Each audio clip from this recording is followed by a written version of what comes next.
যিটো বস্তু ভয় কৰোঁ সেইটো বস্তুৰে সন্মুখত যেতিয়া পৰোঁ বহুত বেছি ভয় লাগে, নহয়নে বাৰু? আৰু ঠিক তেনেকৈ মোৰ মানে হঠাতে বিষ এটা উঠি গ'ল, আৰু বিষটো উঠাওঁতে লগে লগে ইনজেকশ্যন মাৰি দিলেহে মানে বিষটো কমিব। আৰু সেনেকৈ মোৰ ফেনবিলাক বিচাৰি পোৱা নাই, যিহেতু ফেনখিনি বিচাৰি পোৱাতে অকণমান কষ্ট হয় মোৰ বাৰু আগে পিছেও।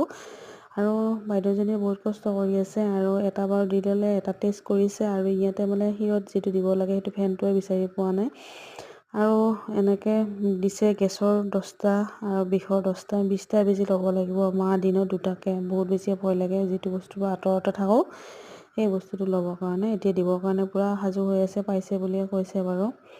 আৰু বিপদ আহোঁতে মানুহৰ কাকো মানে কৈ নাহে, নহয়নে বাৰু? আৰু ঠিক তেনেকৈ ময়ো ভাল মানুহ, খাই দাই শুই আছিলোঁ, ৰাতি হঠাতে মানে বিষটো উঠি গ'ল, আৰু বিষটো উঠিয়ে লগে লগে মেডিকেল পাব লগা হ'ল। আৰু এতিয়া মেডিকেলত আহিলোঁ, এতিয়া আকৌ আল্ট্ৰাচাউণ্ড আছে, আল্ট্ৰাচাউণ্ড কৰিব লাগিব।